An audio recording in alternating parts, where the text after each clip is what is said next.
Hello and welcome to your weekly bite into the mince pie of electric car knowledge brought to you from the team at electrifying.com. On this week's episode, we will be discussing the arrival of two big cats to the car world, and we're also going to be having a chat with the new anchor of Formula E. Plus, we will, of course, be answering your questions and dipping into the postbag to see what you've had to say about life.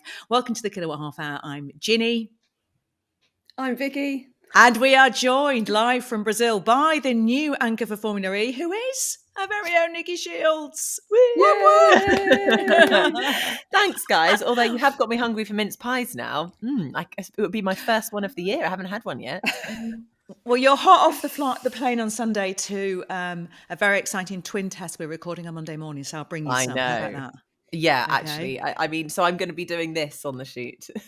Sorry for the listeners. I'm keeping my eyes popped open with pins. But no, I am very much looking forward to our final shoot of the year. Sad. But tell us about your first race as the Queen of Formula E. Yeah, so it's been a really, really lovely time actually when it was announced as lead presenter of Formula E. Obviously, I have been the reporter in Formula E, and I have stepped into the role of lead a couple of times over the years each season. But now it's just me as lead, woohoo, which is really lovely. So it's finally kind of my show, and we've got a really lovely selection of like pundits over the course of the season who you will all be familiar with, from Billy Munger to Karun Chandhok, Andre Lotterer, Katie Munnings, and some really great pundits to join me. And it's going to be on, well, a ITV4 and ITVX. So that's brilliant. So basically, you will be able to get your dose of Formula E for free, because obviously last season it went behind the paywall, which the fans were not so happy about, which I completely understand. So we are going to kick off season 11 with a massive bang, hopefully lots of attention in the UK. And I mean, there's so much to talk about ahead of this season. I don't know where you want me to start, Ginny. I don't know. I'm always really fascinated by the story of how you got the job. Have you ever heard this, Vic? The story no, of I haven't actually. No. It's just a great story. It's kind of, when you first told me that before we were even working together, before we'd started electrifying, I just loved you for it. So go on, share the story. Okay, well, backstory. I went to University of Bristol. I did biological sciences. Down in Bristol, there's sort of all the National History Unit, well, the BBC National History Unit. So loads of production companies that do all the wildlife science documentaries. And that's where I kind of got this idea that I wanted to be a science communicator and broadcaster and follow in the footsteps of David Attenborough. Okay, so obviously that's not what I'm doing, but at the same time, I've also just been a massive petrol head, passion for cars. I've been into literally like cars, did go-karting with my dad growing up, but it was always a passion. Never, ever did I ever think I would work in the industry. And then I was doing a show. Actually, it was a sustainability series, but we interviewed Renault, and we were doing a review on like the very first Nissan Leaf. Obviously, back then, this was about 12 years ago. The review wasn't great because we couldn't find any charging ports in London that worked. And it was all slightly comical. But during the interview, he told me about this new racing championship called Formula E. And obviously, as a bit of a sort of purist petrol head, I kind of thought, good luck. Because, watching silent cars race around, that's not my bag, but good luck. And then I actually thought, hang on a minute. If this is what they say they are, because, obviously the acceleration with an electric, particularly for a race car, is going to be insane. And then obviously you're going to city circuits around the world telling the story of how important electric cars are. This is actually maybe the perfect job for me. So I quickly got in touch with the production company. They got me to come in, and during the meeting, I just happened to ask them, do you know how a lithium-ion battery works? To which they all responded, no. So I gave them a little science lesson. So basically they said that I got the job because my passion for motorsport, but also because I could talk about battery technology. So there you go. A very short story. Not so short. Wow, not so short that's story. so cool. It's a good story, isn't it? And never haven't really looked back since. So it's been amazing. Yeah. Congratulations. fusion of both gonna passions, be- which is lovely. Yeah, Yeah. so good. Now, Nick, I know that you have a race to go and get ready for, but just could you give us maybe the 30-second download on what we 30 should be looking seconds. for? Oh, Well, I don't yeah. know, the beginner's guide to what we should be looking for this weekend from Well, the I'd say the most first race of the season. important thing is this is the start, the first time we will ever see the Gen 3 Evo. Formula E has gone through like sort of 3 generations of cars, Gen 1, Gen 2, Gen 3. This is year 3 of the Gen 3, but it is a new evolution called the Gen 3 Evo, and it is mental. We're talking 0 to 60 in 1.8 seconds. Yes, that's 30% faster than last year's car and faster than a Formula One car when it comes to acceleration. It is mind-blowing. They've also got new tyres, Hankook, loads of grip. So it literally like sticks to the track, which is the drivers used to complain about it. So they're very, very happy. But we will get more tyre deg. So managing tyres is going to be a massive talking point that we haven't really looked into much over the course of Formula E. We have got some new tracks on the calendar as well. We're going to be racing in Jeddah in Saudi Arabia. We're going to be racing in Miami, which is where we raced in season 1. And now we're going back for that, which will be awesome.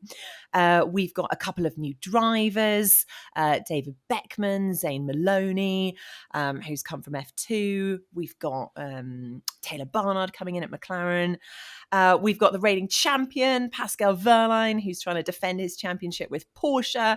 But we've got 2 very hungry Jaguars who missed out on the championship very, very narrowly.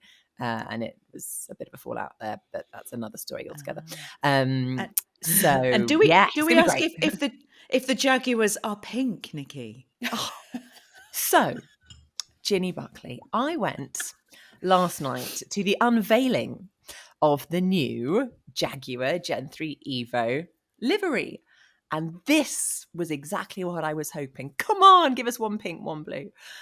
Unfortunately, it's still black and white. I mean, it looks nice, and I've got to say, I'll put it on the socials.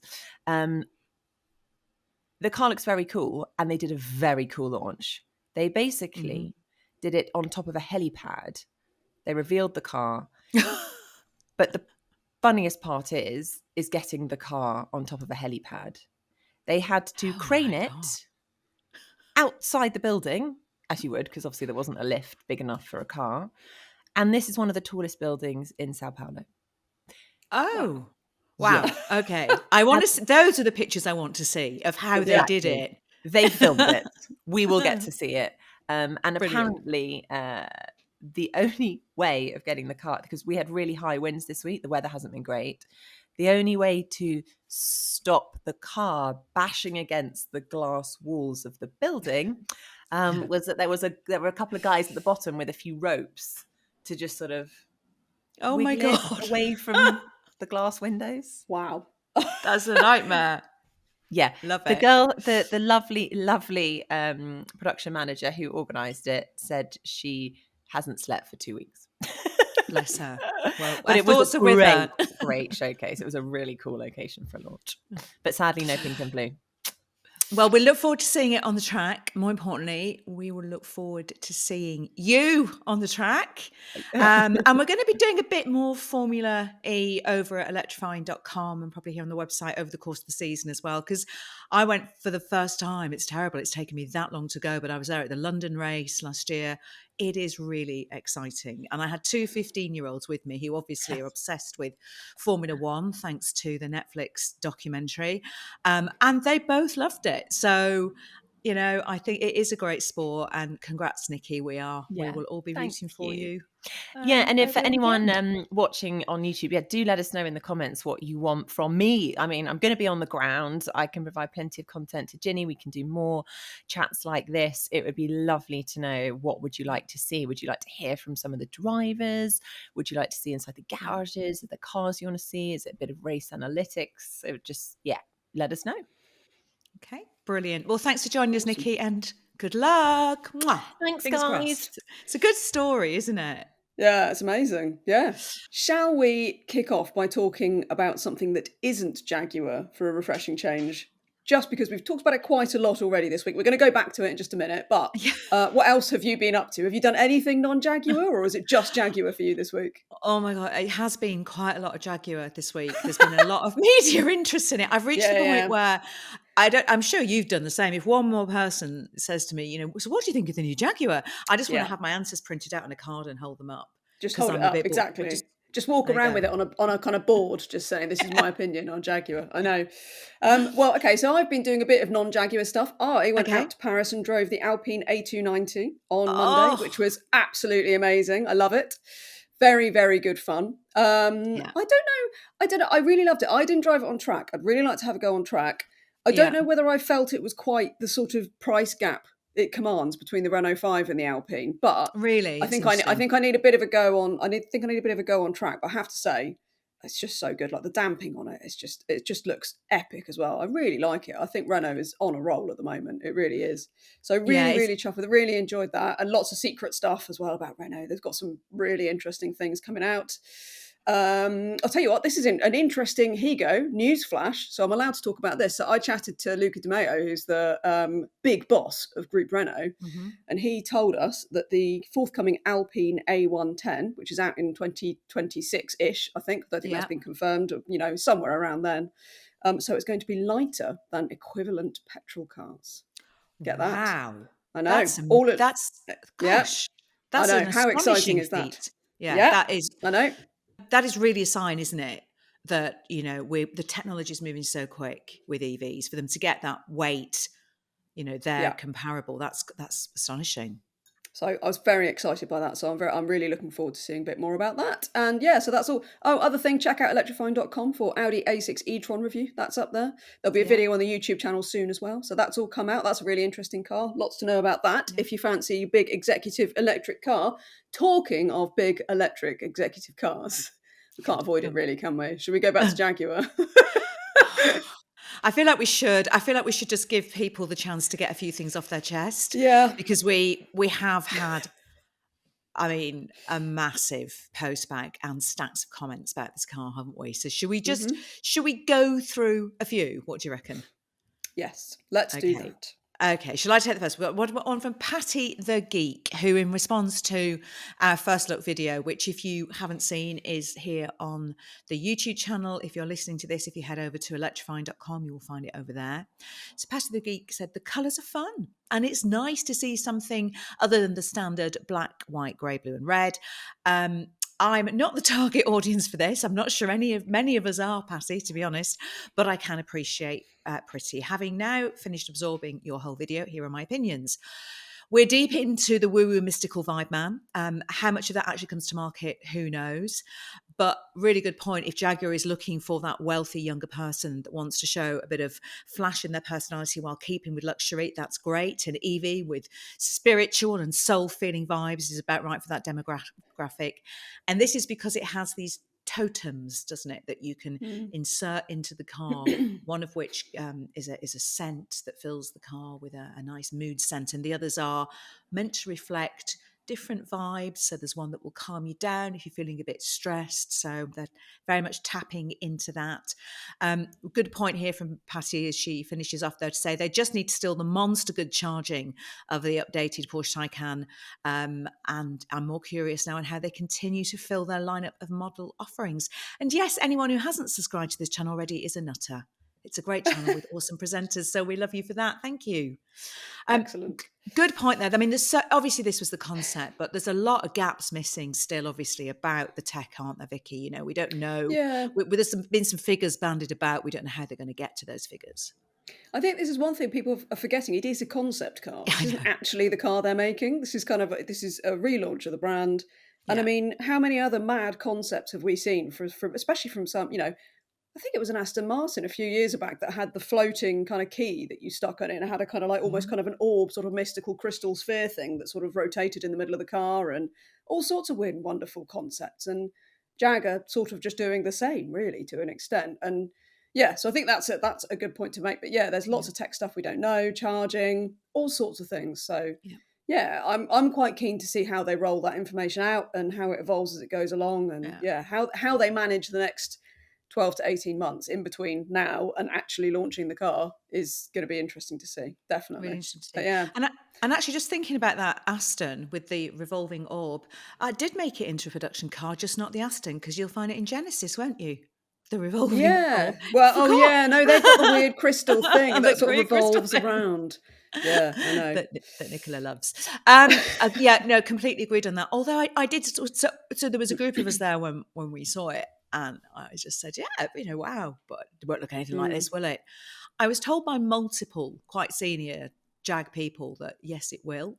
I mean, it's obviously not going to have those front hinged butterfly doors. It's a 4-door saloon, but they were adamant that actually you will see, the from the exterior. Obviously, a lot of that interior is just concept, but from the exterior, we are going to see something that looks very similar. And I think from looking at those heavily disguised teaser shots of it testing, the production car testing, you can see the lines are there and that long elongated front, can't you? So, but I agree, we've a long way to go before we get to see what it's going to look like. So let's all calm down a bit, eh? Well, we keep saying that, but it doesn't seem to be. It's still rolling on, isn't it? But it is it's such an interesting thing to consider, isn't it? So it's. I think that what we've got another comment here from Ben Hillard 919. Yes. These two cars are perfect for a California gender reveal. No risk of forest fires. Is the car drivable with the screens folded? If so, that feels like a safety issue. But if only when the car is stopped. Does the OS go into a sleep state, or are the screens just off? This car screams, "I'm rich, eat me." Okay, it does do that, and again the screens. It's just they're there for the production version, but they for the concept. But they are saying that they want to be able to give owners of the car this chance to do a digital detox, which I presume means you'll get the main information there, and if you want to get rid of the big screens, you will be able to do. But who knows? I mean, we're just guessing, aren't we? I love this one from Alan Dabb. I'm blocking every channel that has decided to lie about this car and this company. You guys are obvious shills and not worth my attention. At the very least, we expect you to be honest with your reviews. It's so obvious you're not, and that Tata Motors has paid you in some form of another. Wow. Oh, see you later then, Alan. Bye, Alan. Have you had that check yet? Because I haven't had it yet, Vicky. No, I really haven't. No brown envelopes, no checks, no nothing. No. Oh, I wish they'd hurry up with it. Shocking that we should lie about our own opinions about this car. Yes, absolutely. And if you look over at electrifying.com, there's actually a piece up there that reflects the very differing opinions different members of the team have got, which pretty much reflects what wider opinion has been as well. Do you reckon we've talked about? Oh, I know what we should do. There's a couple of questions in about the colour. I love it, but can we have it in matte black, please? That'd be very Batman. Does it come in black? Said Josh Nunson. Well, it doesn't, because it comes in pink and blue, and they've also shown a gold one. But just for you, here it is in some other colours. I like it, but I did prefer the blue one to the pink one initially. But I mean, I have to say, looking at this, I think we've got sort of a lighter grey. I do quite like the gunmetal grey. I think the darker grey looks really quite smart on it. I think I quite like the sort of monolithic look of it. I think in that kind of darker grey and the silver. Don't know that I'm massively sold on the green, although it's quite festive. It does look, it's quite sort of Christmas tree green, isn't it? That we've got it is. I guess if you're in the market one of these, you can have different colours for different times of the year, can't you? Perhaps. I agree. I think the gunmetal that dark almost black looks quite stealthy, doesn't it? Looks quite cool. I think that is quite cool. I mean, inevitably Jaguar's going high end, so it's going to do its own bespoke paint colour, match it to your nail varnish or whatever, isn't it? That kind of thing. So of course it will. You'll be able to spec up this car as much as you can spec up your Range Rover, won't you? For sure. Absolutely. Yeah. So, I mean, I think the colour's an interesting point. I think the pink has been a real divisive thing, which might be a stroke of genius, to be honest, for Jaguar. So we'll see. It's interesting, though. They were at pains to say, because I was kind of like, oh, that's not going to make it, is it? And they were like, it is a production-ready colour. And I just love the idea of that making it into the colour palette. I think they should now. I think it's now become such a kind of, a talking point. I think they should. Right. There you go. Should we stop talking about Jaguar? If we must. I mean, there's still so much more to say. There's a lot more to unpick. We will return to it, no problems. Should we go on to some car buying questions? Yeah, go on How then. about that? So Darren Jones has emailed in. Hi, Darren. Darren's question. After 4 years of untroubled motoring, I'm thinking of changing my Chinese-built MG ZSEV for a new or nearly new electric car. It would be nice to support the economy by buying a British-built car if I can find one I like. Ooh, what are my options? Please don't suggest the Rolls-Royce as I can't afford one.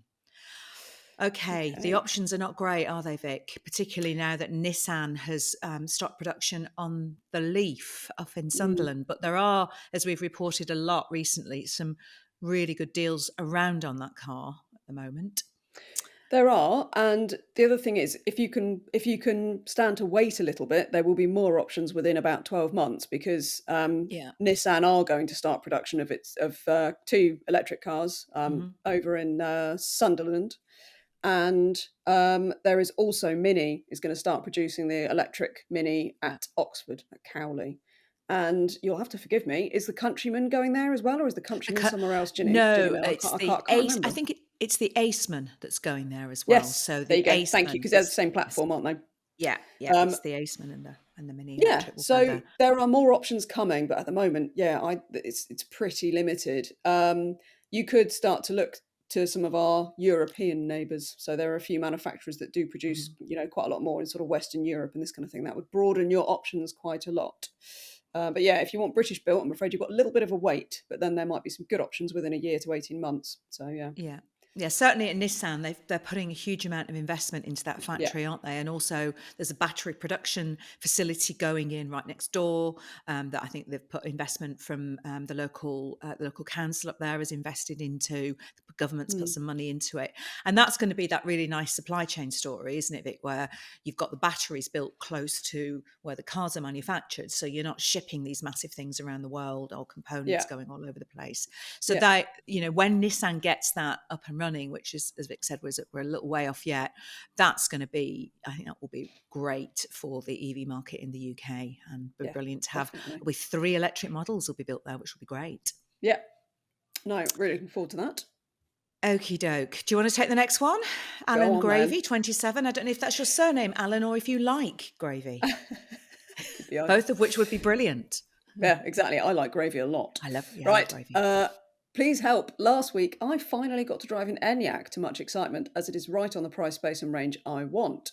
The drive was really disappointing because sharp bumps Oh, from road imperfections just crashed through in a way they don't on my Fev Peugeot. I assume it is because it's so stiff due to the weight. Was it because the Enyaq I drove was on 20-inch wheels?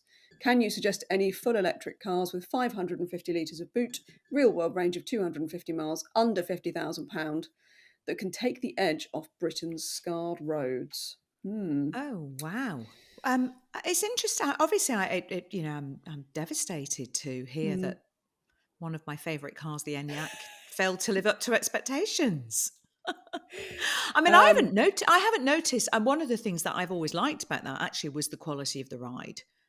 hmm. So I don't know. Maybe Yeah. the roads are particularly potholy where you are. I don't know. I wonder whether, I mean, I love the Enyaq too, and I do have to say, the ride isn't generally something I've found an issue. I do wonder No. whether sometimes cars in dealerships might have very high tyre pressures because they've been transported or they maybe have set up for Yeah. efficiency and this kind of thing.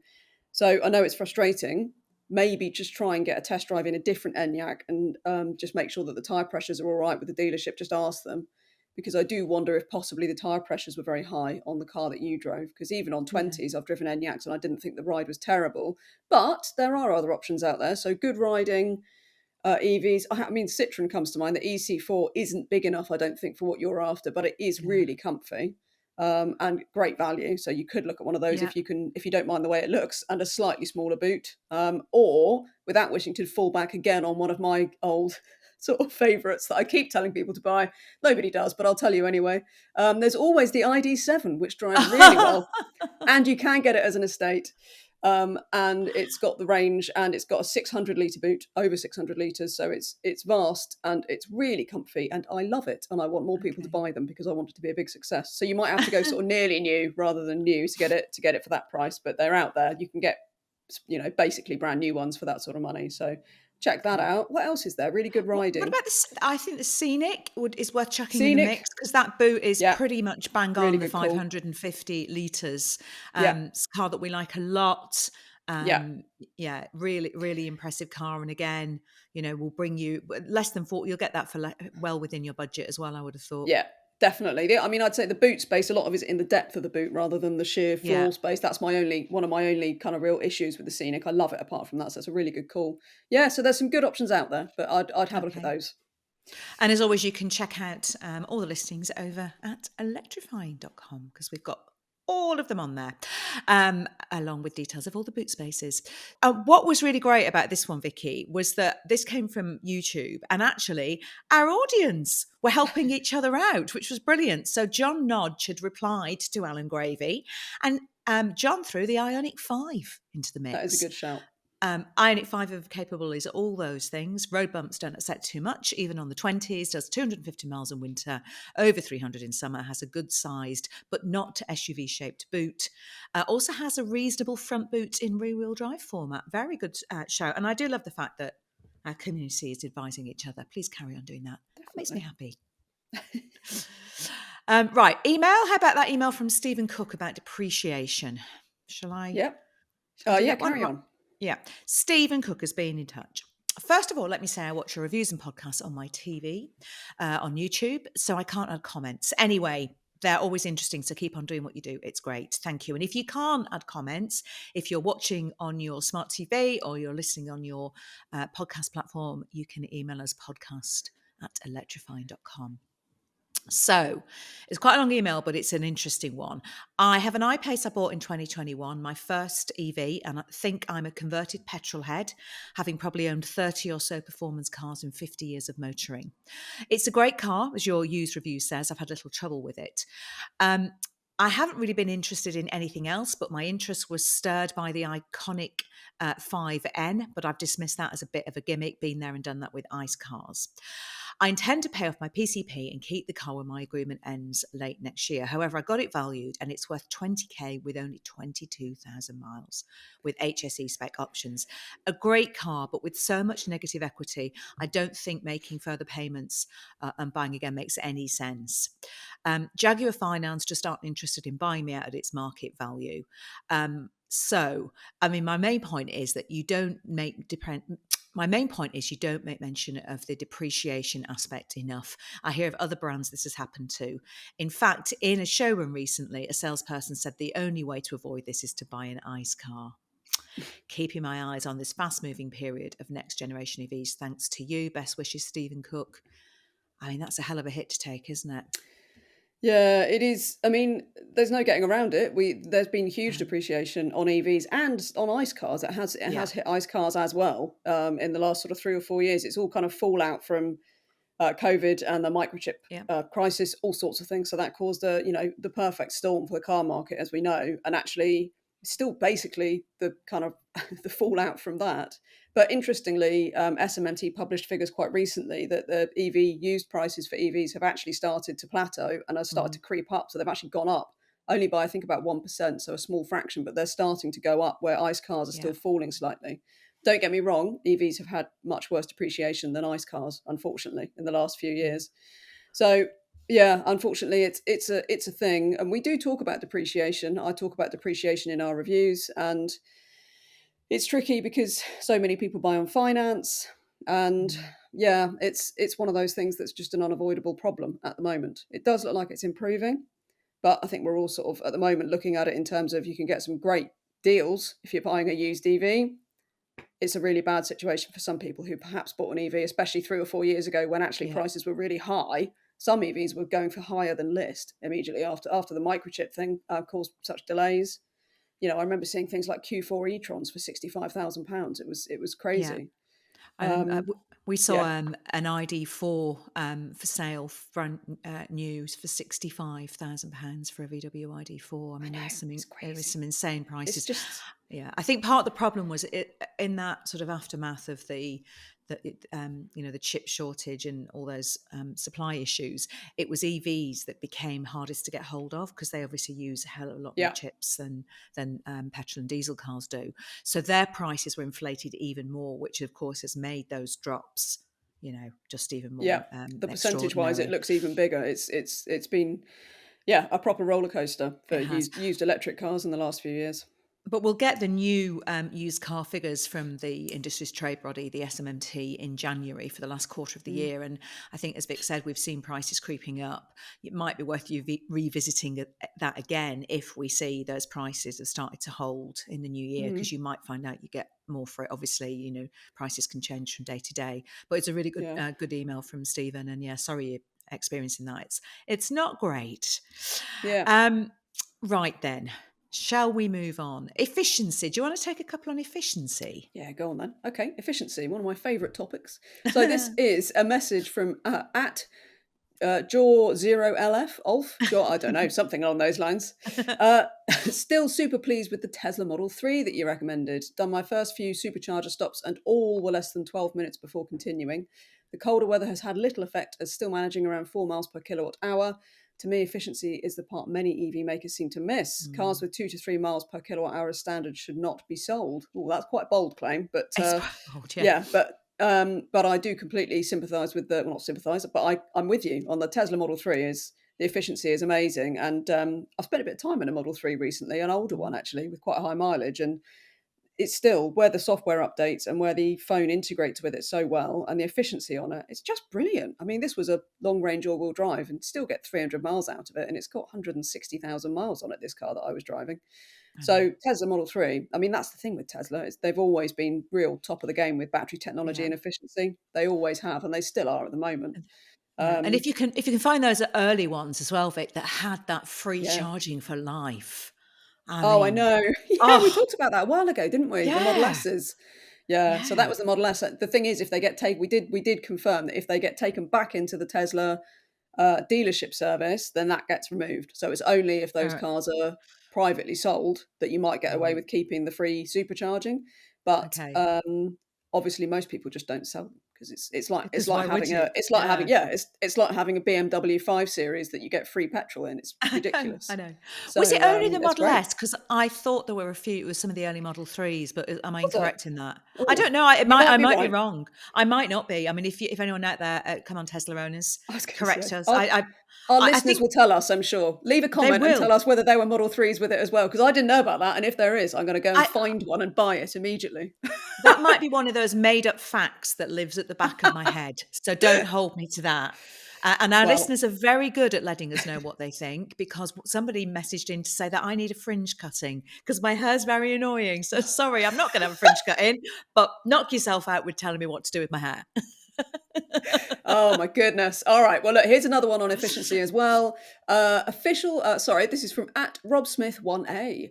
Official power consumption figures for cars have always varied wildly from real world driving. It's a little like Dieselgate when some manufacturers seem to game the system to make their cars hit a high WLTP figure and some others give the owner a more realistic impression. I Yeah. currently don't have an EV, but I'm watching Ioniq 6 used prices with interest. Absolutely love its looks. Yeah, well, the 6 is an efficient car. That's really good because it's obviously designed to be aerodynamic.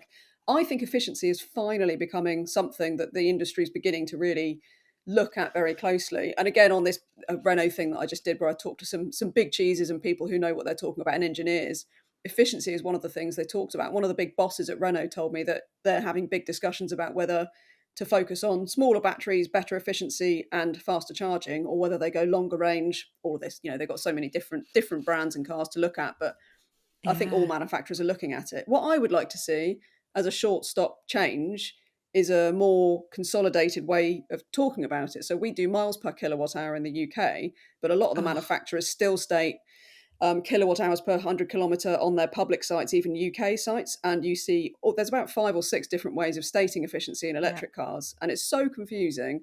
And I do wish that the industry could sort of, get together and just say, all right, chaps, let's just, in the UK with their funny miles, we'll go miles per kilowatt hour, perhaps. And in the EU, in mainland Europe, we'll go, kilowatt hours per 100 kilometres, end of. That's it. Yeah. Just those two, rather than there being countless others that you have to then do the calculations for, because it's really confusing. I find it confusing, and I look at this Yeah. stuff every day. So for the average person looking at an electric car for the first time, especially, and it's just complete. It means nothing, does it?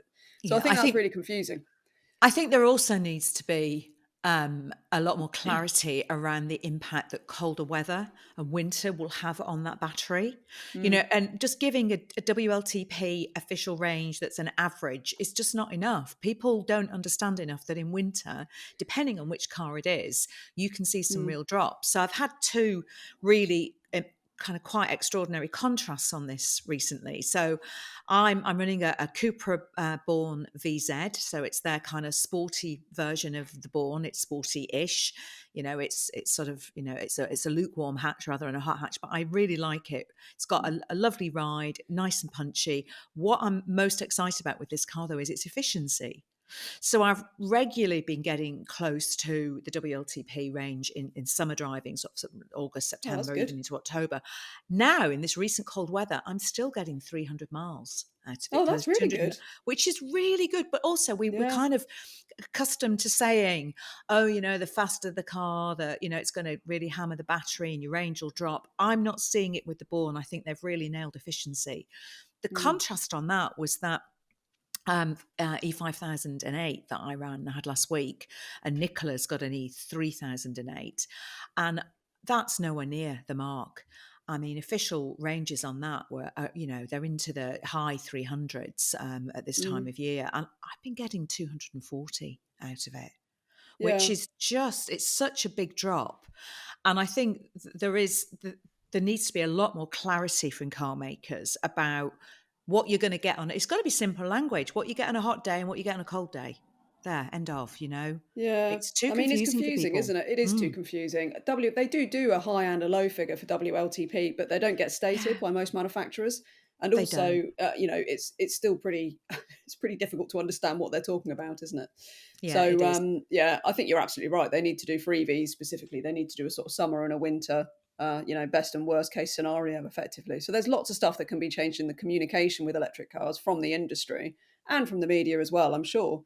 Yeah. In terms of giving people a better idea of what they're getting. So yeah, that is good point regards efficiency, I think. Yeah, it is. It is. And yeah, let us know as well, because we know that different cars perform completely differently. Let us know if you've got any efficiency heroes, because that will make Vicky happy, because you're a bit It obsessed with will. efficiency, aren't you, Vic? I'm a bit Just obsessed with efficiency. a bit. It Just a bit. frustrates me a lot. We need to talk about it more. The government and the industry and us. Let's talk about efficiency. How exciting. We'll do a whole All right. efficiency special in the new year. Savings in January. How to get the most from your electric car's range. That's the first I podcast know. coming back in the new year, gang. Goodness me. To think I used to Watch be an it. autocar road tester talking about 0 to 62s and figuring performance cars, and here I am obsessing over efficiency on EVs. How times change. I do love it though. Dear. It's great. So yeah, tell me all about your efficiency. That's great. What else have we Let got us then? know.